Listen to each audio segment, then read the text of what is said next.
ডিভোর্সের ৭ বছর পর যখন স্ত্রী সিভিল জজের উজ্জ্বল আসনে বসে উঠলেন এবং সরাসরি চলে এলেন তার প্রাক্তন স্বামীর, যিনি একজন নিবেদিতপ্রাণ শিক্ষক, সেই স্কুলের বার্ষিক অনুষ্ঠানে প্রধান অতিথি হয়ে, তখন সেখানে যা ঘটে গেল তা এতটাই মর্মস্পর্শী আর আবেগঘন ছিল যে সমগ্র মানবতা নিজেও চোখের জলে ভেসে গেল। প্রিয় বন্ধুরা, এই হৃদয় ছুঁয়ে যাওয়া অবিস্মরণীয় সত্য ঘটনাটি ঘটেছে উত্তরপ্রদেশের এলাহাবাদে। একটি সরকারি স্কুলের মাঠে বার্ষিক অনুষ্ঠান জমজমাটভাবে চলছিল, যেখানে পুরো মাঠটি রঙিন পতাকায় অপূর্ব সুন্দর করে সাজানো হয়েছিল। বাচ্চারা পরিষ্কার পরিচ্ছন্ন পোশাকে সুন্দর লাইন দিয়ে দাঁড়িয়েছিল এবং গ্রামের মানুষজন চেয়ারে আরাম করে বসে পড়েছিলেন। মঞ্চের মাঝখানে প্রধান অতিথির জন্য নির্ধারিত চেয়ারটি খালি রেখে দেওয়া হয়েছিল। এই স্কুলের সবচেয়ে সম্মানিত শিক্ষক ছিলেন অর্জুন পাঠক। তার বয়স প্রায় ৩৫ বছর। স্বভাব ছিল শান্ত, চেহারা ছিল গম্ভীর এবং চোখে ক্লান্তির সাথে মিশেছিল এক অদ্ভুত প্রশান্তি। পুরো এলাকার মানুষ তাকে অর্জুন স্যার বলে ডাকত। গরিব বাচ্চাদের জন্য তিনি শিক্ষকের চেয়েও বড় আশ্রয়স্থল ছিলেন, যদিও তার ব্যক্তিগত জীবন সম্পর্কে খুব কম মানুষই জানত। ঠিক তখনই স্কুলের বাইরে হঠাৎ করে চাঞ্চল্য শুরু হয়ে গেল। একটি সাদা সরকারি গাড়ি গেটের সামনে এসে থামল, সাথে পুলিশের জিপও ছিল। বাচ্চাদের মধ্যে ফিসফিসানি শুরু হয়ে গেল। জজ ম্যাডাম এসে গেছেন, জজ ম্যাডাম এসে গেছেন। প্রধান শিক্ষক দ্রুত গেটের দিকে এগিয়ে গেলেন। অর্জুনও আনুষ্ঠানিক অভ্যর্থনার জন্য এগিয়ে গেলেন। গাড়ির দরজা খুলল। সাধারণ কিন্তু মর্যাদাপূর্ণ এক নারী বাইরে নামলেন। সাদা শাড়ি, কাঁধে কালো কোট, চেহারায় আত্মবিশ্বাস এবং চোখে এক শীতল সংযম। অর্জুন মাথা তুলে সেই চেহারাটি দেখার সাথে সাথেই তার পা সেখানেই থেমে গেল। সেই চেহারা, সেই চোখ, সেই কণ্ঠস্বর। যখন তিনি ধীরে ধীরে বললেন, নমস্কার, অর্জুনের হাত নিজে থেকেই জুড়ে গেল, কিন্তু ঠোঁট থেকে কোনো আওয়াজ বেরোল না। সামনে দাঁড়িয়ে থাকা নারী অন্য কেউ নয়, ৭ বছর আগে ডিভোর্স হওয়া তার স্ত্রী সাক্ষী ছিল। সময় যেন হঠাৎ থমকে গেল, আশেপাশের আওয়াজ ধীর হয়ে গেল। সাক্ষীও তাকে চিনে ফেলেছিল। এক মুহূর্তের জন্য তার চেহারায়ও বিস্ময়ে ফুটে উঠল, কিন্তু সে নিজেকে সাথে সাথে সামলে নিল। সে এখন একজন সিভিল জজ ছিল এবং শত শত মানুষের দৃষ্টি তার দিকে ছিল। প্রধান শিক্ষক বললেন, ম্যাডাম, ইনি আমাদের স্কুলের সিনিয়র শিক্ষক অর্জুন পাঠক, এই স্কুলের প্রাণ। সাক্ষী আনুষ্ঠানিক হাসির সাথে হাত জোর করে বলল, নমস্কার। অর্জুনও মাথা ঝুঁকিয়ে দিল। নমস্কার ম্যাডাম। ম্যাডাম শব্দটা তার গলায় আটকে গেল। ৭ বছর আগে যাকে সে নাম ধরে ডাকত, আজ তাকে ম্যাডাম বলতে হচ্ছে। দুজনের চোখাচুকি হল, কিন্তু কারও মধ্যেই অতীতকে শব্দে রূপ দেওয়ার সাহস ছিল না। মঞ্চ পর্যন্ত যাওয়ার সময় বাচ্চারা ফুল ছড়াল। করতালিতে মুখরিত হয়ে উঠল চারপাশ। সাক্ষীকে প্রধান চেয়ারে বসানো হলো। অর্জুন কিছুটা দূরে শিক্ষকদের সারিতে বসে পড়লেন। তিনি চেষ্টা করলেন যাতে তার চোখ বারবার ওদিকে না যায়, কিন্তু প্রতি কয়েক সেকেন্ড পরপর তার চোখ নিজে থেকেই সাক্ষীর দিকে উঠে যাচ্ছিল। সাক্ষীও বাইরে থেকে শান্ত দেখাচ্ছিল, কিন্তু ভেতরে যেন ঝড় বইছিল।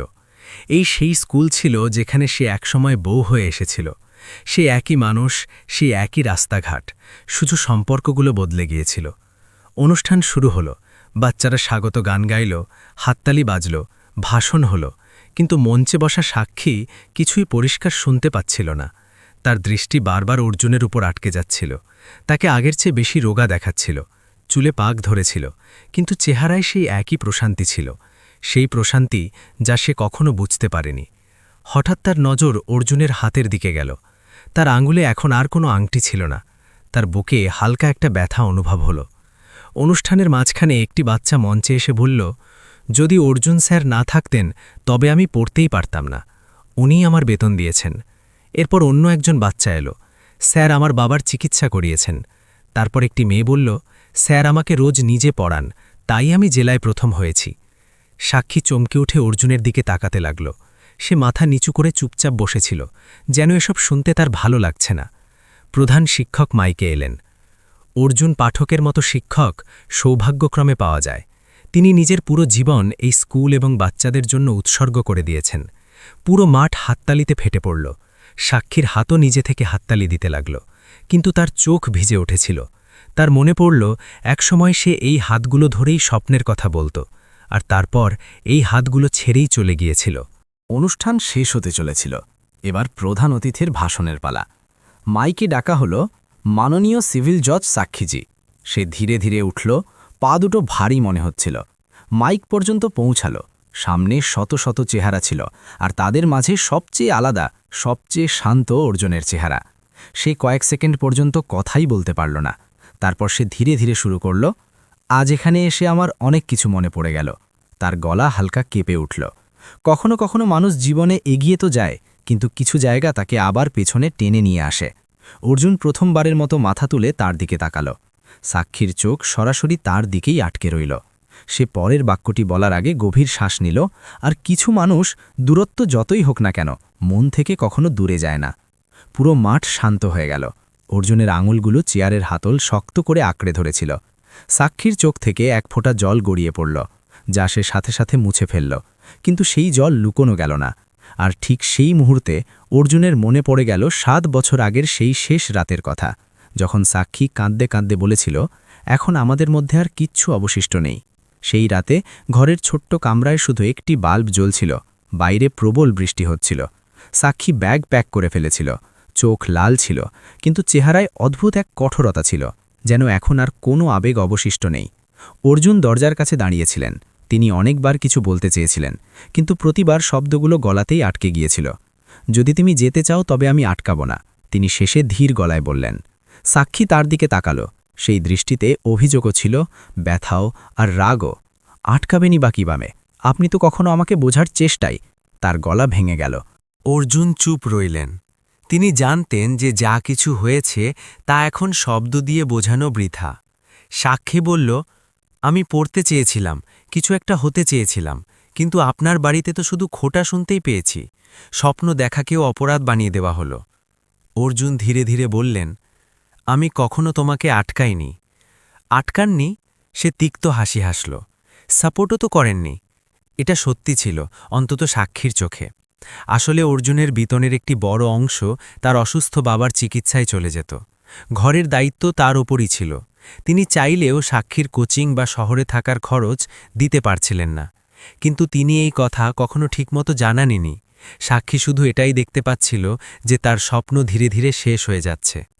সে ব্যাগ তুলল। অর্জুনের চোখ জলে ভরে এলো, কিন্তু তাও তিনি নিজেকে সামলালেন। যদি কখনো প্রয়োজন পড়ে তবে জানিও, তিনি ধীরে ধীরে বললেন। সাক্ষী থেমে গেল, কিছু মুহূর্ত দাঁড়িয়ে রইল, যেন কিছু বলতে চায়। তারপর বলল, আর প্রয়োজন পড়বে না। আর সে দরজা খুলে বাইরে চলে গেল। সেই রাতে অর্জুন অনেকক্ষণ দরজায় দাঁড়িয়েছিলেন। বৃষ্টি থেমে গিয়েছিল, কিন্তু তার ভেতরের ঝড় থামেনি। পরের কয়েক মাসের মধ্যে কথা কোর্ট পর্যন্ত পৌঁছাল। দুজনে একে অপরের সাথে কথা না বলেই ডিভোর্স নিয়ে নিল। কোনো বড় ঝগড়া নয়, কোনো নাটকীয় দৃশ্য নয়, শুধু চুপচাপ একটি সম্পর্ক শেষ হয়ে গেল। ডিভোর্সের পর অর্জুনের বাড়ি আরও খালি হয়ে গেল। মা চুপচাপ থাকতে লাগলেন। প্রতিবেশীদের ফিসফাস বেড়ে গেল। কিন্তু সবচেয়ে বেশি বদলে গিয়েছিলেন অর্জুন নিজে। তিনি স্কুলে আরও বেশি সময় দেওয়া শুরু করলেন। সকালে সবার আগে পৌঁছাতেন, সবার শেষে ফিরতেন। ছুটির দিনেও স্কুলে চলে আসতেন। বাচ্চাদের পড়াতেন, তাদের সমস্যা শুনতেন, তাদের সাহায্য করতেন। ধীরে ধীরে সেই বাচ্চারাই তার পরিবার হয়ে উঠল। ওদিকে সাক্ষী শহরে চলে গেল। শুরুটা খুব কঠিন ছিল। ভাড়ার ছোট ঘর, সাধারণ চাকরি আর রাতভর পড়াশোনা। অনেকবার তার মনে হয়েছে যে সে হেরে যাবে, কিন্তু প্রতিবার সে নিজেকে সামলে নিত। যখনই ক্লান্ত হয়ে পড়ত, তার নিজের ওপর হওয়া কটাক্ষগুলো মনে পড়ে যেত। তুমি কিচ্ছু করতে পারবে না। সে দাঁতে দাঁত চেপে আবার পড়তে বসে যেত। একবার তার টাকার খুব প্রয়োজন পড়ল। কোচিংয়ের ফি দিতে হবে, কিন্তু পকেট খালি ছিল। সে প্রায় ঠিক করেই ফেলেছিল যে পড়াশোনা ছেড়ে দেবে। ঠিক তখনই কোনো এক অজানা ব্যক্তির নামে তার অ্যাকাউন্টে টাকা জমা হলো। তার মনে হলো হয়তো কোনো ভুল হয়েছে, কিন্তু ব্যাংকে জিজ্ঞেস করার পর জানা গেল যে টাকা ইচ্ছে করেই পাঠানো হয়েছে। পাঠানো ব্যক্তির নাম স্পষ্ট ছিল না। সে বুঝতে পারল না কে সাহায্য করল। ওই টাকা দিয়েই সে পড়াশোনা চালিয়ে গেল। বছরের পর বছর কেটে গেল। সংগ্রাম, একাকিত্ব, ব্যর্থতা। কিন্তু অবশেষে সেই দিনটি এলো যখন সাক্ষী সিভিল জজ পদে নির্বাচিত হল। সেই দিন সে অনেকক্ষণ চুপচাপ বসে রইল। খুশি তো ছিল, কিন্তু সাথে এক অদ্ভুত শূন্যতাও। যাকে সে সবার আগে এই খবরটা শোনাতে চেয়েছিল, সে এখন আর তার জীবনে ছিলই না। ওদিকে অর্জুনও খবর পেলেন। কেউ একজন পত্রিকা দেখিয়ে বলল, দেখো তোমার, এই বলে সে থেমে গেল। অর্জুন শুধু ছবিটা দেখলেন। সাক্ষীর হাসি মুখের ছবি ছিল। তিনি ধীরে ধীরে বললেন, ভালো, সে খুশি আছে, ব্যাস এতটুকুই। তিনি পত্রিকা ভাঁজ করে রেখে দিলেন এবং বাচ্চাদের পড়াতে লাগলেন। তিনি কখনো কাউকে এই কথা বলেননি যে তিনি সেই খবরটা কতক্ষণ ধরে একা বসে বসে দেখছিলেন। সময় বয়ে গেল, আর তারপর আজ 7 বছর পর সেই সাক্ষী তার সামনে মঞ্চে দাঁড়িয়েছিল। স্কুলের অনুষ্ঠান শেষ হতে চলেছিল। মানুষজন ধীরে ধীরে উঠতে শুরু করল। বাচ্চারা সাক্ষীর কাছে অটোগ্রাফ নেওয়ার জন্য দৌড়ে গেল। শিক্ষকরা তার সাথে হাত মেলাতে লাগলেন। অর্জুন দূরে দাঁড়িয়ে রইলেন। তিনি ভাবলেন দেখা না করেই চলে যাওয়া ভালো হবে। তিনি চুপচাপ পেছনের দিকে ঘুরলেন এবং স্টাফ রুমের দিকে হাঁটতে লাগলেন। কিন্তু ঠিক তখনই পেছন থেকে এক ধীর কণ্ঠস্বর এলো, অর্জুন। এই আওয়াজ তিনি 7 বছর ধরে শোনেননি। তার পা নিজে থেকেই থেমে গেল। ধীরে ধীরে তিনি পিছন ফিরে দেখলেন, সাক্ষী কিছুটা দূরে দাঁড়িয়েছিল। ভিড় তাদের থেকে সরে গিয়েছিল। এখন সেখানে শুধু তারা দুজনই ছিল, যেন সময় বাকি পৃথিবীকে সরিয়ে দিয়েছে। কিছুক্ষণ দুজনই চুপ করে রইল। তারপর সাক্ষী খুব ধীর গলায় বলল, কেমন আছো? অর্জুন হালকা হাসার চেষ্টা করলেন, ঠিক আছি। ব্যাস এতটুকুই। 7 বছরের ব্যথা, অভিযোগ, স্মৃতি সব ওই একটি ছোট্ট উত্তরের আড়ালে লুকিয়ে গেল। সাক্ষী পরের প্রশ্নটি করার আগে গভীর শ্বাস নিল, বিয়ে করনি? অর্জুন মাথা নাড়লেন, না। তিনি পাল্টা কোনো প্রশ্ন করলেন না। সাক্ষীর চোখে জল ভেসে উঠল। তার মনে হলো যেন ভেতলে কিছু একটা ভেঙে পড়ল। কয়েক সেকেন্ডের নীরবতার পর সে বলল, আমার সাথে একবার কথা বলবে? অর্জুন তার চোখের দিকে তাকালেন। সেখানে এখন আর রাগ ছিল না, শুধু অনুশোচনা ছিল। তিনি ধীরে ধীরে বললেন, যদি কথাটা 7 বছর আগে হতো তবে হয়তো সবকিছু অন্যরকম হতো। আর এই কথা বলেই তিনি ঘুরে দাঁড়ালেন।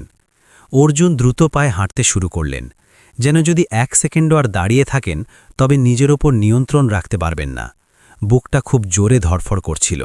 7 বছর পর সাক্ষীকে এত কাছে দেখে ভেতরে চাপা পড়ে থাকা সব আবেগ একসাথে জেগে উঠেছিল। পেছনে দাঁড়িয়ে থাকা সাক্ষী কিছু মুহূর্ত সেখানেই পাথর হয়ে দাঁড়িয়ে রইল। তার মনে হলো যেন কেউ তার পায়ের নিচ থেকে মাটি সরিয়ে নিয়েছে। সে জানত অর্জুন রেগে নেই, শুধু ভেঙে পড়েছেন। সে ধীরে ধীরে ডাক দিল, অর্জুন প্লিজ। অর্জুন থেমে গেলেন, কিন্তু পেছনে ফিরলেন না। সাক্ষী ধীরে ধীরে তার কাছে এসে দাঁড়াল। দুজনের মধ্যে মাত্র কয়েক পা দূরত্ব ছিল, কিন্তু 7 বছরের ব্যবধানও। আমি শুধু সত্যিটা জানতে চাই, সে কাঁপা গলায় বলল। অর্জুন চোখ বন্ধ করে নিলেন, যেন নিজেকে সামলাচ্ছেন। কোন সত্যি? তিনি না ঘুরেই জিজ্ঞেস করলেন। সাক্ষী বলল, সত্যিই কি আপনি কখনো আমার পড়াশোনার জন্য কিছু করেননি? সত্যিই কি আমি একা ছিলাম? এই প্রশ্ন শুনে অর্জুনের চেহারায় হালকা একটা যন্ত্রণার ছাপ ভেসে উঠল। তিনি ধীরে ধীরে পেছন ফিরে তার দিকে তাকালেন। এখন এসব কথার মানে কি সাক্ষী? তার গলা ক্লান্ত শোনাল।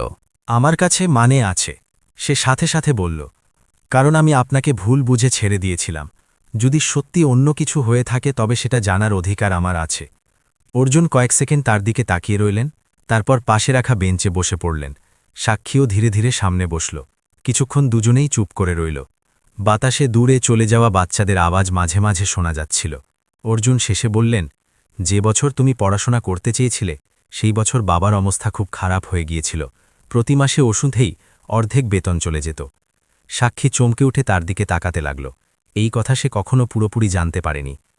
আমি চেয়েছিলাম যে তুমি পড়ো, অর্জুন বলে চললেন, কিন্তু তোমাকে শহরে পাঠানোর খরচ আমার সাধ্যের মধ্যে ছিল না।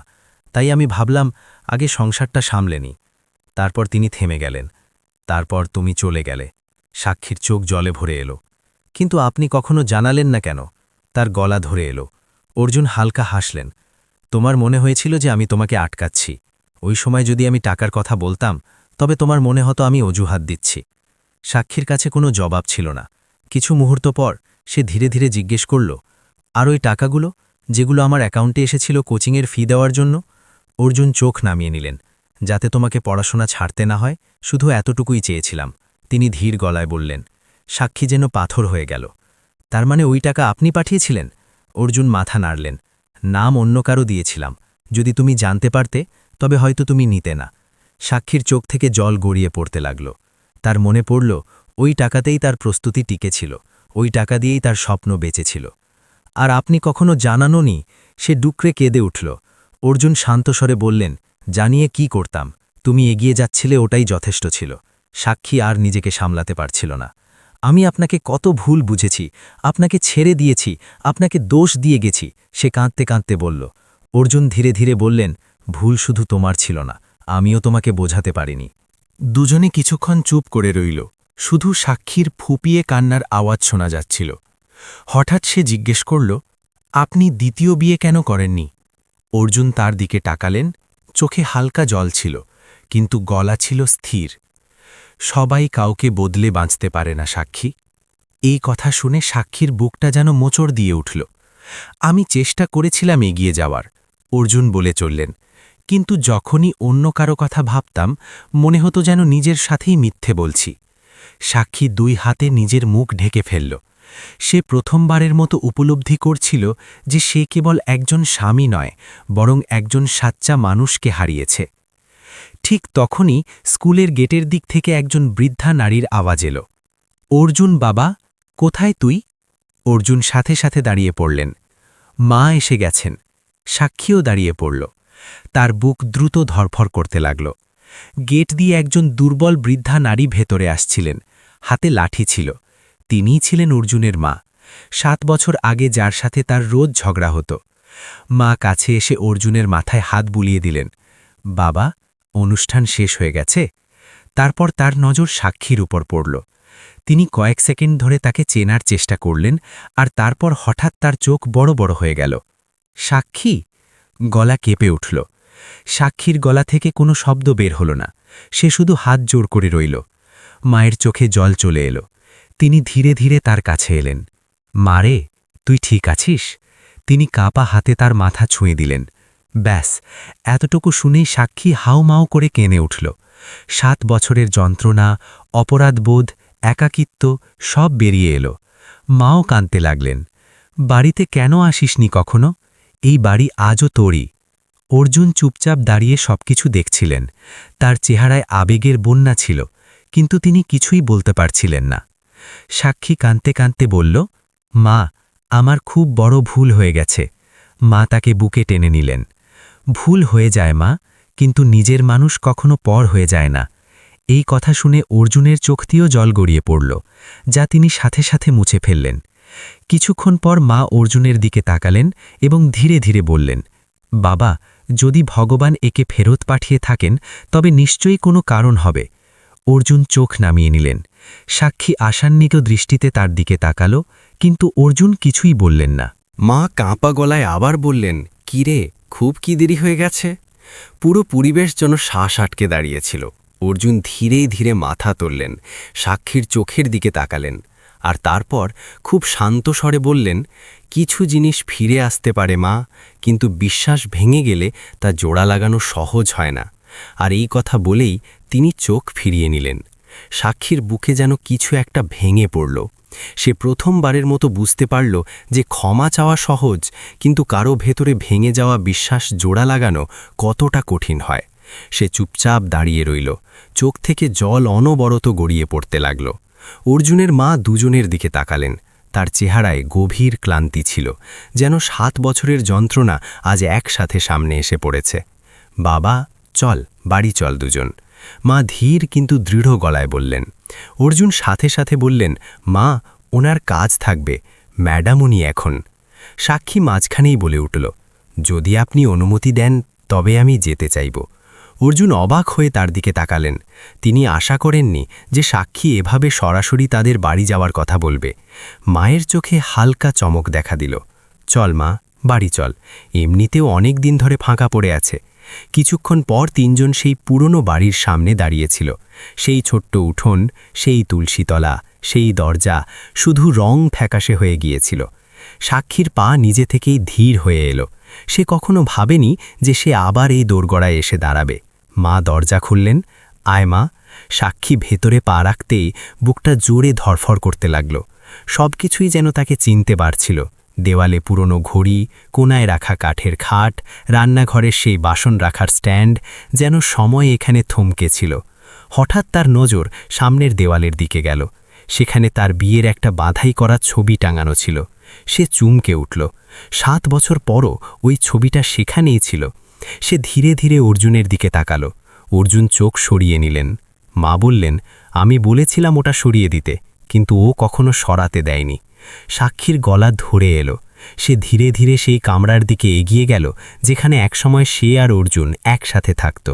দরজা খোলা ছিল, ভেতরে সব কিছু প্রায় একই রকম ছিল। আলমারি, টেবিল, জানালার কাছে রাখা ছোট্ট গাছ, এমনকি পর্দাও একই ছিল। কিন্তু সবচেয়ে বেশি বিঁধেছিল যে জিনিসটি, তা হলো বিছানার পাশে রাখা ছোট্ট টেবিল, যার ওপর তার পুরনো বইগুলো পরিপাটি করে রাখা ছিল। সে কাপা হাতে একটা বই তুলে নিল। প্রথম পাতায় তার নাম লেখা ছিল সাক্ষী। তার চোখ দিয়ে জল গড়িয়ে পড়তে লাগল। আমি ভেবেছিলাম যদি কখনো ফিরতে চাও তবে যেন সব কিছু পাও। পিছন থেকে অর্জুনের ধীর গলা শোনা গেল। সাক্ষী ঘুরল। তিনি দরজায় দাঁড়িয়েছিলেন। আপনি কিচ্ছু বদলাননি? সে কষ্টে জিজ্ঞেস করল। অর্জুন শান্ত স্বরে বললেন, যে চলে গেছে তাকে বদলে দিলেই তো সে ফিরে আসে না। এই কথা শুনে সাক্ষীর বুকটা ভারী হয়ে গেল। সে ধীরে ধীরে বলল, আমি ফিরতে চেয়েছিলাম অনেকবার, কিন্তু সাহস হয়নি। অর্জুন প্রথমবারের মতো সরাসরি তার চোখের দিকে তাকালেন। আমিও অপেক্ষা করেছি অনেক দিন পর্যন্ত। দুজনেই চুপ হয়ে গেল। কামরায় শুধু ঘড়ির টিকটিক আওয়াজ শোনা যাচ্ছিল। সাক্ষী কাপা গলায় বলল, যদি সেই দিন আমরা আরেকটু কথা বলে নিতাম তবে হয়তো সব শেষ হয়ে যেত না। অর্জুন হালকা হাসলেন, কিন্তু তাতে যন্ত্রণা ছিল। কিছু সম্পর্ক কথার অভাবে নয়, সময়ের ভুলে ভেঙে যায়। সাক্ষী এবার আর নিজেকে আটকাতে পারল না। এখন কি কোনো জায়গা আছে আমার জন্য আপনার জীবনে? এই প্রশ্নটা যেন বাতাসে থমকে রইল। অর্জুন সাথে সাথে জবাব দিলেন না। তিনি জানালার দিকে তাকাতে লাগলেন। কয়েক সেকেন্ড পর বললেন, বুকে জায়গা খালি ছিল, কিন্তু ভয়টাও সেখানেই রয়ে গেছে। সাক্ষী বুঝে গেল তিনি এখন আর আগের মতো নেই। ঠিক তখনই মা ভেতরে এলেন। হাতে জলের গ্লাস ছিল। তিনি দুজনকে চুপচাপ দাঁড়িয়ে থাকতে দেখে গভীর শ্বাস নিলেন। তোরা দুজন নিজেদের অহংকারের শাস্তি অনেক পেয়েছিস, এখন আর কত? কোনো জবাব এলো না। মা সরাসরি অর্জুনকে বললেন, বাবা, তুই কি সত্যিই খুশি একা? অর্জুন চুপ রইলেন। তারপর মা সাক্ষীর দিকে তাকালেন। আর তুই? সাক্ষীর চোখ নিচু হয়ে গেল। না। মায়ের গলা ধরে এলো, তাহলে ভগবান তোদের আবার মিলিয়েছে, হয়তো এই জন্যই। কামরায় নীরবতা নেমে এলো। কিছুক্ষণ পর মা বাইরে চলে গেলেন, দুজনকে একা ছেড়ে। সাক্ষী ধীরে ধীরে বলল, আমি কিছু প্রমাণ করতে চাই না, শুধু একটা সুযোগ চাই বিশ্বাস ফিরিয়ে আনার। অর্জুন তার দিকে তাকালেন। চোখে প্রথমবারের মতো কঠোরতা নয়, বিভ্রান্তি ছিল। আর যদি আবার ভেঙে যায়? তিনি জিজ্ঞেস করলেন। সাক্ষী না ভেবেই জবাব দিল, এইবার আমি ভাঙতে দেব না, যতটা সময় লাগুক না কেন। অর্জুনের আঙুলগুলো হালকা কেঁপে উঠল। তিনি ধীর গলায় বললেন, সময়ই বলবে। আর ঠিক সেই মুহূর্তেই বাইরের উঠোনে মন্দিরের ঘণ্টা বেজে উঠল। সন্ধ্যা হয়ে গিয়েছিল। মায়ের আওয়াজ এলো, অর্জুন বাবা, পুজোর সময় হয়ে গেছে। অর্জুন দরজার দিকে এগোলেন, তারপর এক মুহূর্তের জন্য থামলেন। তিনি পেছন ফিরে সাত্ত্রীকে দেখলেন, সে সেখানেই দাঁড়িয়েছিল, চোখে আশা নিয়ে। অর্জুন খুব ধীর গলায় বললেন, যদি সত্যিই ফিরতে চাও তবে এইবার আর যেও না। আর এই কথা বলেই তিনি বাইরে চলে গেলেন। সাক্ষী কিছুক্ষণ সেই জায়গাতেই দাঁড়িয়ে রইল। বুক এত জোরে ধরফর করছিল যে নিজের শ্বাসই নিজের কাছে ভারী মনে হতে লাগল। অর্জুনের শব্দগুলো তার কানে বারবার প্রতিধ্বনিত হচ্ছিল, এইবার আর যেও না। এটা কোনো প্রতিশ্রুতি ছিল না, কিন্তু পুরোপুরি অস্বীকারও ছিল না। হয়তো এটা এমন একটা দরজা ছিল যা পুরোপুরি বন্ধও ছিল না আর খোলাও ছিল না। সে ধীরে ধীরে কামরা থেকে বেরিয়ে এলো। উঠোনে অর্জুন প্রদীপ জ্বালাচ্ছিলেন। মা পাশে বসে ভগবানের মূর্তির সামনে ফুল রাখছিলেন। সেই একই দৃশ্য যা সে একসময় রোজ দেখত। সাক্ষী কিছুটা দূরে চুপচাপ দাঁড়িয়ে রইল। মা তাকে দেখলেন। আয় মা, তুইও বস। সে ধীরে ধীরে এসে তাদের পাশে বসল। অর্জুন এক মুহূর্তের জন্য তার দিকে তাকালেন, তারপর চোখ নামিয়ে নিলেন। পুজো শুরু হল। ঘণ্টার আওয়াজ, মন্ত্রের ধীর সুর এবং মাঝখানে 3 মানুষের শ্বাসের শব্দ। সাক্ষী মনে মনে বলল, যদি সত্যিই ওপরে কেউ তাকে, তবে এইবার আমার সংসার আর ভাঙতে দিও না। পুজো শেষ হল। মা দুজনকে প্রসাদ দিলেন। তার হাত কাঁপছিল। আজ এত বছর পর আমার বাড়িটা আবার বাড়ির মতো লাগছে, তিনি ধীর গলায় বললেন। অর্জুন কিছু বলতে পারলেন না। রাত হয়ে গিয়েছিল। সাক্ষী উঠল, এবার আমার যাওয়া উচিত, দেরি হয়ে যাবে। অর্জুনের বুকটা যেন হঠাৎ শক্ত হয়ে গেল, কিন্তু তিনি কিছুই বললেন না। মা ঘাবড়ে গেলেন। কোথায় যাবি মা? রাত হয়ে গেছে, এখানেই থেকে যা। সাক্ষী ইতস্তত করল। সে অর্জুনের দিকে তাকালো, যেন চূড়ান্ত সিদ্ধান্ত তার হাতেই। কয়েক সেকেন্ড পর অর্জুন ধীর গলায় বললেন, মা ঠিক বলছে, রাতে যাওয়া ঠিক হবে না, ব্যাস এতটুকুই। কিন্তু সাক্ষী বুঝে গেল এটা শুধু আনুষ্ঠানিকতা ছিল না। সেই রাতেই সে ওই কামরাতেই ঘুমাতে গেল, যেখানে 7 বছর আগে শেষবার ঘুমিয়েছিল। ঘুম এলো না, স্মৃতি, অনুশোচনা, আশা সব একসাথে ভিড় করতে লাগল। সকালে যখন সে বাইরে এলো, তখন রান্নাঘর থেকে চায়ের সুগন্ধ আসছিল। সে চমকে গেল, রান্নাঘরে অর্জুন চা বানাচ্ছিলেন। আপনি? তার মুখ থেকে বেরিয়ে এলো। অর্জুন হালকা হাসলেন। মায়ের শরীর ঠিক থাকে না, এখন অভ্যেস হয়ে গেছে। তিনি কাপটা তার দিকে বাড়িয়ে দিলেন। নাও। সাক্ষী কাপটা নিল। তাদের হাত হালকা ছুঁয়ে গেল। দুজনই সাথে সাথে চোখ সরিয়ে নিল। উঠোনে বসে চা খেতে খেতে দীর্ঘ সময় পর একটা শান্ত মুহূর্ত এলো, যার মধ্যে কোনো অভিযোগ ছিল না। ঠিক তখনই প্রতিবেশীর এক বৃদ্ধা নারী চলে এলেন। আরে অর্জুন বাবা, শুনলাম কাল জজ ম্যাডাম এসেছিলেন। তারপর তার নজর সাক্ষীর ওপর পড়ল। তিনি চমকে গেলেন। আরে এ তো। মা বাইরে এলেন এবং হাসতে হাসতে বললেন, হ্যাঁ দিদি, আমার বৌমা এসেছে। সাক্ষীর চোখ জলে ভরে এলো। অর্জুনও প্রথমবারের মতো মাথা তুলে মায়ের দিকে তাকালেন। প্রতিবেশী মহিলা বললেন, আরে বা, ভগবান তাহলে শুনলেন। ধীরে ধীরে খবর পুরো পাড়ায় ছড়িয়ে পড়ল যে সাক্ষী ফিরে এসেছে। মানুষজন দেখা করতে আসতে লাগল। কেউ কিছু জিজ্ঞেস করছিল না, শুধু হাসছিল। দুপুর পর্যন্ত পরিবেশ হালকা হয়ে গিয়েছিল। সন্ধ্যায় মা দুজনকে কাছে ডাকলেন। তার কণ্ঠস্বর দুর্বল ছিল, কিন্তু চোখে দৃঢ়তা ছিল। বাবা, আমি হয়তো আর বেশি দিন বাঁচব না, তিনি ধীরে ধীরে বললেন। দুজনই চমকে গেল। এমন কথা বলবেন না, অর্জুন সাথে সাথে বললেন। মা হাসলেন। প্রত্যেক মায়ের একটা ইচ্ছে থাকে নিজের সন্তানকে খুশি দেখার। তিনি সাক্ষীর হাত ধরে অর্জুনের হাতের উপর রাখলেন। যদি তোমরা দুজন প্রস্তুত থাকো, তবে কি এইবার বিনা অহংকারে একসাথে বাঁচতে পারো? সাক্ষীর চোখ থেকে জল গড়িয়ে পড়তে লাগল। আমি পুরোপুরি চেষ্টা করব মা, এইবার কিছু ভাঙতে দেব না। সবার নজর অর্জুনের ওপর আটকে রইল। কয়েক সেকেন্ড, যা অনেক দীর্ঘ মনে হলো। অর্জুন ধীরে ধীরে সাক্ষীর হাত আঁকড়ে ধরলেন। তার গলা ধীর ছিল, কিন্তু পরিষ্কার।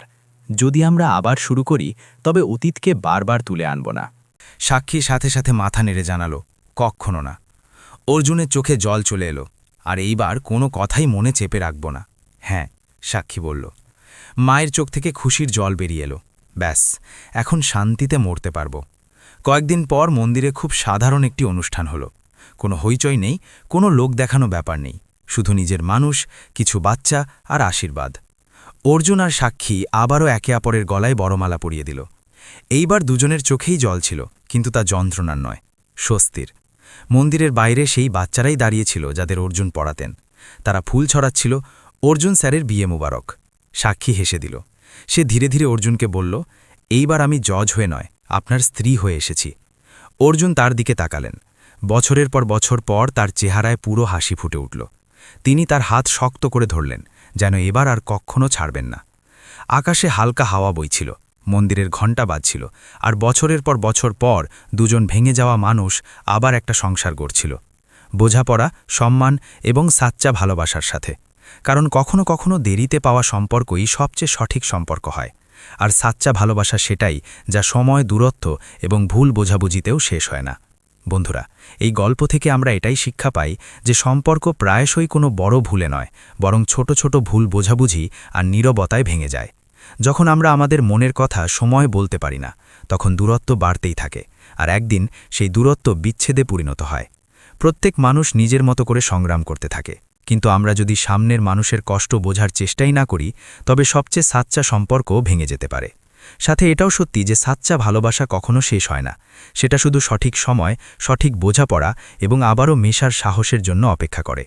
ক্ষমা করা সহজ হয় না, এবং বিশ্বাস আবার তৈরি করা তার চেয়েও কঠিন হয়।